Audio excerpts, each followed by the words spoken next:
And Chuck was very candid in saying he was very weary of Chris, even back then. He made him feel very uncomfortable. How did he make you feel? He was. I just thought he was just an awkward person. For nearly 2 decades, WWE legends stayed silent. They watched the documentaries. They read the headlines. They kept their stories to themselves. But now, for the first time, the wrestlers who knew Chris Benoit best are finally speaking out. And what they're revealing: the shadows of wrestling's dark era. In the world of professional wrestling, where larger-than-life characters perform feats of athletic prowess night after night, there exists an uncomfortable truth that the industry has long struggled to confront. Behind the bright lights, the roaring crowds, and the choreographed violence lies a trail of tragedy that has claimed far too many lives. Lives cut short by the very demands of the profession they loved. And perhaps no tragedy has haunted the wrestling world quite like the one that unfolded in June 2007, when one of the industry's most technically gifted performers committed an act so horrific that it sent shockwaves through the entire sports entertainment landscape. But before we can truly understand what happened to Chris Benoit, we need to step back and examine the culture that surrounded him. The culture of pain, pills, and relentless performance that defined an entire generation of professional wrestlers. When you sit down with former WWE superstars who lived through this era, you begin to understand just how pervasive the problem really was. The toll of the business wasn't just physical, it was deeply, profoundly psychological. One former wrestler, speaking candidly about what led him to step away from the squared circle, painted a picture that sends chills down your spine. Starting to live your life, and you're hearing about Lex Luger, with Elizabeth ODing, Chris Benoit taking the lives of his family, Chris Cannon, suicide, Ashley Massaro, suicide. How does that play? How does that play with your psyche?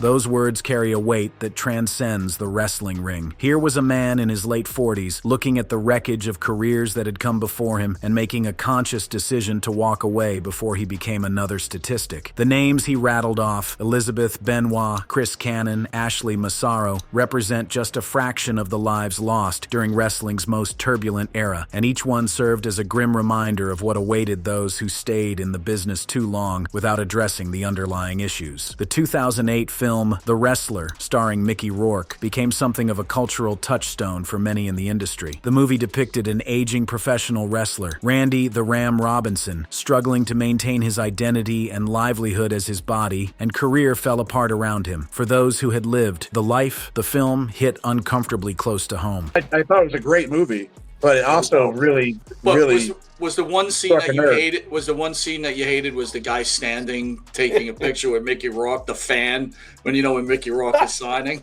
That scene, the one where the once great wrestler sits alone at an autograph signing with no fans in sight, resonated so deeply because it wasn't fiction. It was reality for far too many performers who had given everything to the business only to find themselves forgotten, broken, and alone. The fear of becoming that forgotten figure drove many wrestlers to make difficult choices about their futures. But the movie, as powerful as it was, represented just one piece of the puzzle. The real catalyst for change, for many in the industry, was watching their friends and colleagues fall one by one. The conversations that took place in the months and weeks before these tragedies painted a picture of a business that was slowly destroying its own from within. The mention of Soma, the brand name for Carisoprodol, a muscle relaxant, opens a window into the pharmaceutical crisis that gripped professional wrestling during this period. Wrestlers, whose bodies were constantly battered by the physical demands of their craft, often turned to prescription medications to manage their pain. What started as legitimate medical treatment frequently spiraled into dependency, and that dependency claimed lives at an alarming rate. Umaga, born Edward Fatu, was a Samoan wrestler who had reached the top of WWE's roster before his death in December 2009 at just 36 years old. Andrew Test Martin, another former WWE star, died in March 2009 at 33. Both men were in the prime of their lives lives. Both had promising futures ahead of them, and both were gone far too soon. The pattern was impossible to ignore. Wrestler after wrestler, slurring their words on phone calls, denying any problems while their voices told a different story. Those who survived watched helplessly as their friends circled the drain, knowing that every phone call might be the last. And somewhere in the back of their minds, they knew that without intervention, they could easily become the next cautionary tale. This was the environment in which Chris Benoit operated. This was the world that shaped him, challenged him, and ultimately consumed him. To understand what happened in that Atlanta suburb in June 2007, we must first understand the man who walked into that house, both the brilliant performer who captivated audiences around the world and the troubled soul who was slowly being destroyed by the very profession he loved, the culture of professional. Wrestling in the late 1990s and early 2000s was one of excess, of pushing through pain, of sacrificing everything at the altar of entertainment. Performers were expected to work through injuries that would sideline athletes in any other sport. They were expected to maintain grueling travel schedules that left little time for rest or recovery. And when the pain became too much, they were expected to find their own solutions. Solutions that often came in the form of prescription pills prescribed by doctors who asked few questions and offered even fewer warnings. What emerges from the testimonies of those who lived through this era is not a story of villains and victims, but rather a systemic failure that implicated everyone involved: the performers, the promoters, the medical professionals, and the fans who demanded ever more spectacular and dangerous entertainment. Chris Benoit was both a product of this system and ultimately one of its most tragic casualties, a man whose brilliant career would forever be overshadowed by 3 days in June that changed wrestling forever.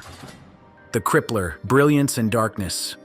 Before the tragedy, before the headlines, before his name became synonymous with horror, Chris Benoit was simply one of the greatest professional wrestlers who ever laced up a pair of boots. Those who worked alongside him speak of his in-ring abilities with a reverence typically reserved for the all-time legends of the sport. His technical precision, his attention to detail, his absolute commitment to making every match feel like a genuine athletic contest, these qualities set him apart in an era when flash often overshadowed substance. One former colleague who traveled extensively with Benoit during their time in WWE recalls watching the man work with an almost scholarly intensity, studying the small details that elevated good matches into great ones. And speaking of Chris Benoit, I used to travel with him a lot. I would watch his matches.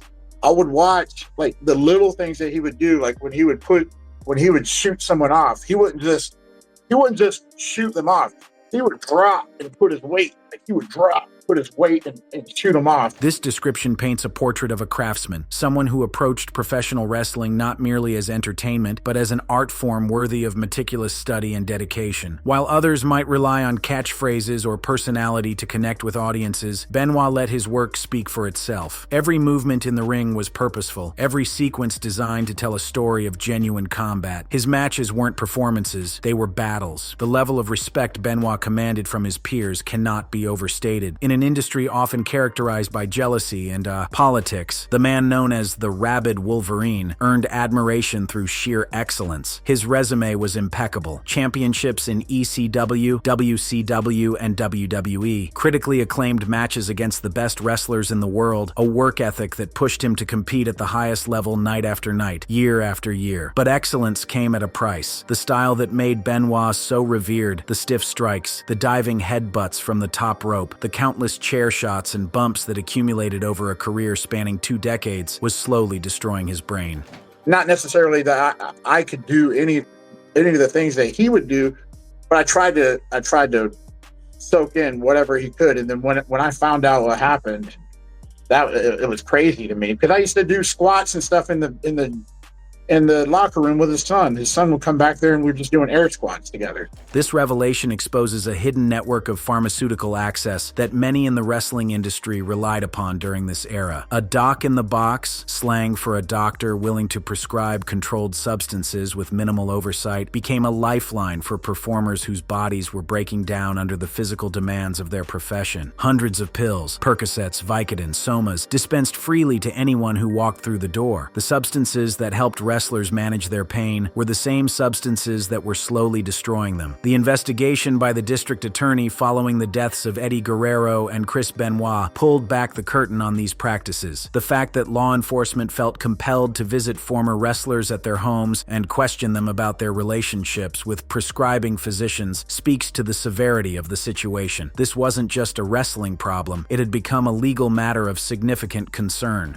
Not to cut you off, but so at some point, no one blamed Chris Benoit for what he did. They were blaming you for getting him the drugs. No, it wasn't blaming me. It's just everything that was going on at that time with pain pills and Chris killing himself and his family and Eddie Guerrero dying and then my name leaking. Like, they just wanted to, wipe their hands clean of everything. The mention of CTE, chronic traumatic encephalopathy, introduces the scientific explanation that many have embraced to understand Benoit's final actions. CTE is a progressive degenerative brain disease found in individuals with a history of repetitive brain trauma. In athletes, particularly those in contact sports, the condition has been linked to a range of symptoms, including memory loss, confusion, impaired judgment, impulse control problems, aggression, depression, and progressive dementia. When Benoit's brain was examined after his death, researchers found that it was severely damaged, so damaged, in fact, that it resembled the brain of an 85-year-old Alzheimer's patient. The thousands of impacts absorbed over his career had left his brain in a state of advanced deterioration, and many believe this neurological damage played a significant role in the tragedy that unfolded. But even before the CTE diagnosis, those who knew Benoit recognized that something about him was different. His personality, his demeanor, the way he carried himself, all of it marked him as unusual, even by the eccentric standards of professional wrestling. Well, so I want to ask you, when Chuck was here, I asked, we asked a couple of guys that have been around Benoit,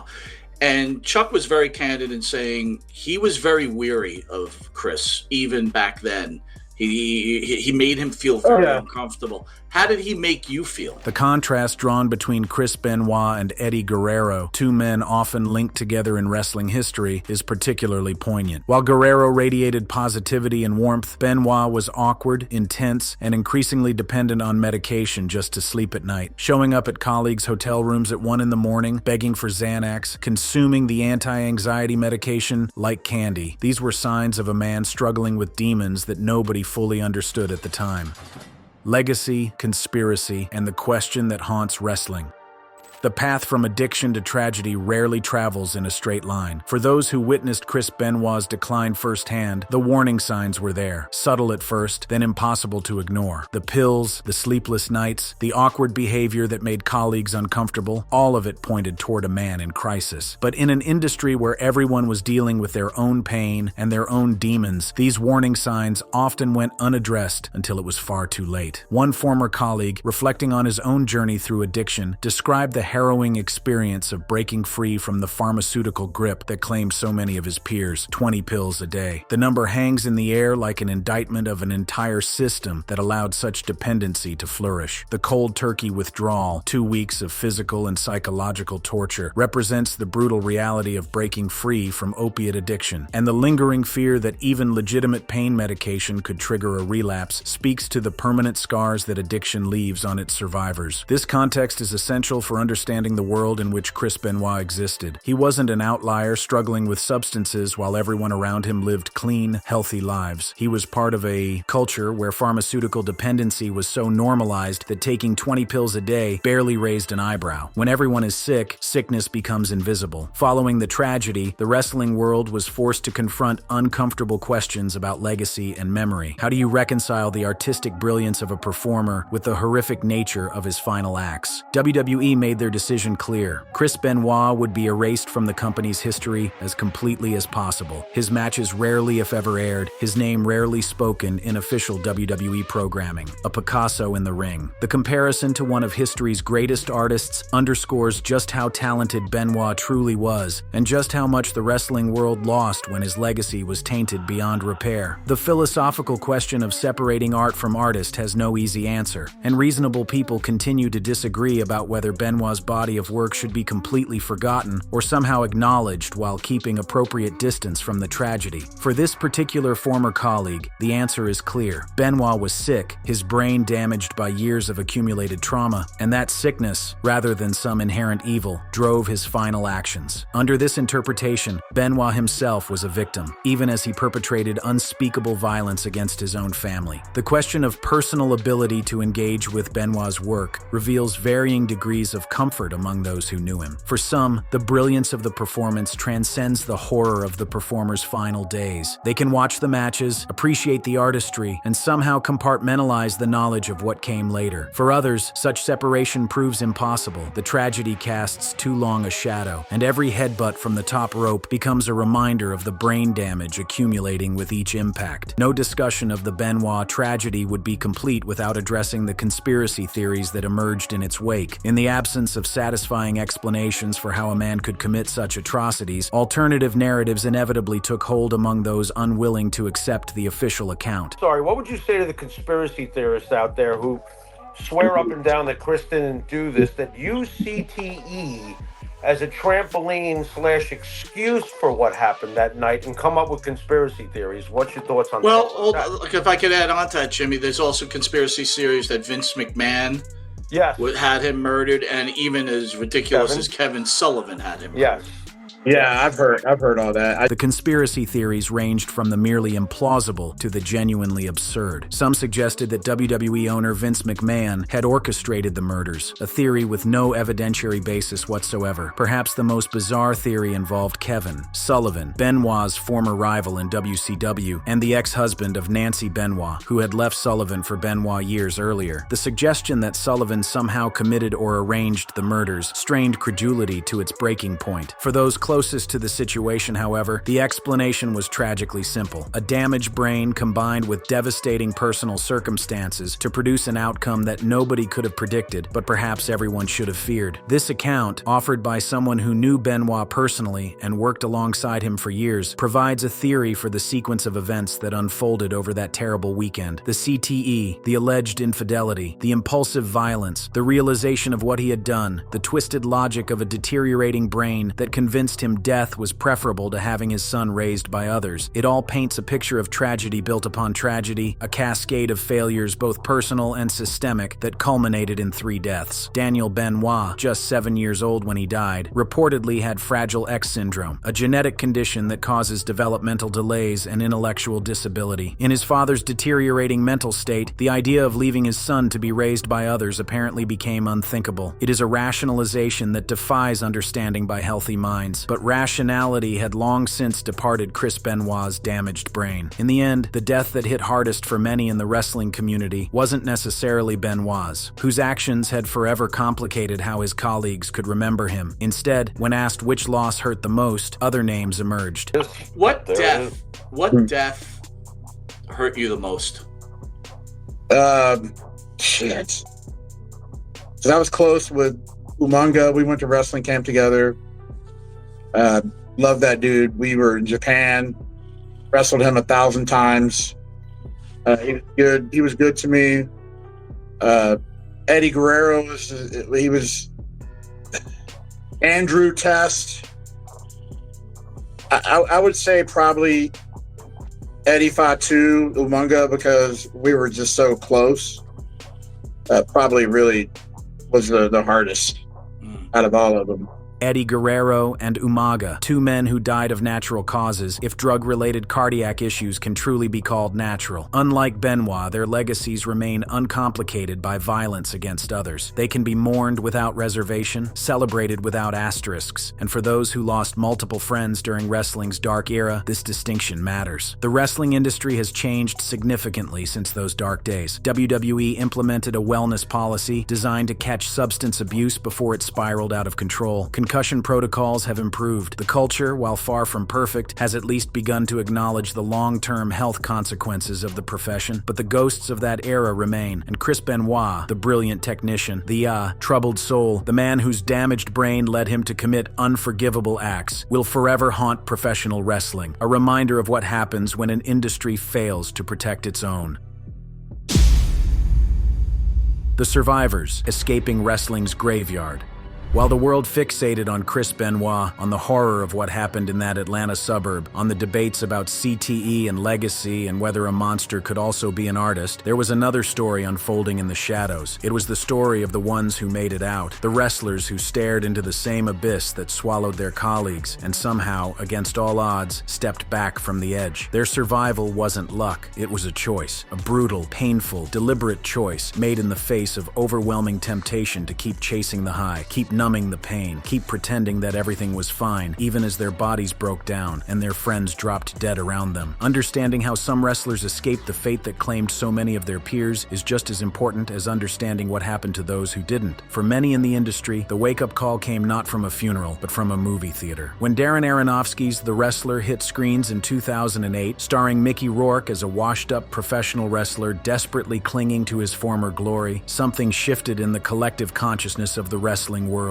Here was their life, the grind, the loneliness, the physical deterioration, the addiction, reflected back at them in unflinching detail. That empty autograph signing, that grocery store job. Those weren't fictional inventions dreamed up by a Hollywood screenwriter. They were reality for countless wrestlers who had given their bodies to the business only to find themselves forgotten, broke, and alone when the cheering stopped. The horror wasn't in the exaggeration, it was in the accuracy. Wrestlers watching that film weren't seeing a cautionary tale. They were seeing a prophecy, the image of a once great performer sitting behind a folding table, surrounded by glossy photographs of his younger self, waiting for fans who never arrive. That image haunted those who saw themselves heading down the same path. It forced them to confront an uncomfortable question. At what point does the dream become a prison? At what point does passion become self-destruction? For some, the movie became the catalyst they needed to make a change. Combined with the mounting death toll among their colleagues, it created a moment of clarity that no intervention or rehab program could have manufactured. The gratitude expressed toward Mickey Rourke, an actor who had never stepped foot in a wrestling ring, but who captured the essence of the lifestyle so perfectly, speaks to the profound impact art can have on those it depicts. Sometimes it takes seeing yourself through someone else's eyes to recognize what you've become. Sometimes a fictional character can hold up a mirror more effectively than any friend or family member. But the movie was only part of the equation. The deaths were the other part, relentless, seemingly endless, each one a reminder that time was running out. The phone calls with friends who were clearly slipping, the slurred words that betrayed the lies about sobriety, the helpless feeling of watching someone you love circle the drain. These experiences accumulated like scar tissue on the souls of those who survived. The path to survival often required drastic measures. One wrestler described his escape from addiction in terms that revealed just how desperate the situation had become and how dangerous the recovery process itself could be.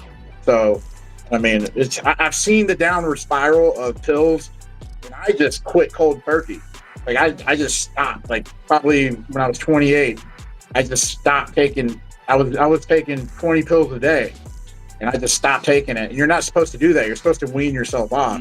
Right. And I went through like 2 weeks of just 20 pills a day at 28 years old, just to function, just to get through the grueling schedule of a professional wrestler, the travel, the performances, the constant physical punishment that the human body was never designed to endure night after night, year after year. And then, rather than seek professional help or gradually reduce the dosage as medical professionals recommend, he simply stopped. Cold turkey. 2 weeks of what he describes only as terrible, a word that barely scratches the surface of opiate withdrawals, physical and psychological torment. The sweating, the shaking, the nausea, the bone-deep aches, insomnia, the depression, the overwhelming urge to take just one more pill to make it all stop. For 2 weeks, he endured all of it, knowing that giving in meant sliding back into the abyss that had already claimed so many of his friends. What's perhaps most revealing is what came after. Even years later, even for legitimate medical purposes following surgery, the mere act of taking prescription pain medication triggered something deep within him, a visceral reminder of the addiction that had once controlled his life. The feeling, as he describes it, was really shitty. Not because of the medication itself, but because of the memories and sensations it awakened. The addiction never truly leaves. It simply waits. This is the reality that survivors carry with them. Every injury, every surgery, every moment of pain becomes a negotiation with a demon they thought they'd defeated. An Advil here, a gritted teeth refusal there, an eternal vigilance against the slippery slippery slope that leads back to bottles this big of Percocets and Vicodin. The survivors also carry the weight of those they couldn't save. When asked which death hurt the most, the answer reveals the depth of connection forged in the wrestling world. A brotherhood bound by shared suffering and mutual understanding. Eddie Guerrero, Umaga, Test. 3 names among dozens, each representing a friendship forged in the crucible of professional wrestling. They went to camp together. They wrestled each other 1,000 times. They traveled the world, shared locker rooms, confided in each other during the long hours on the road, and then, one by one, they were gone.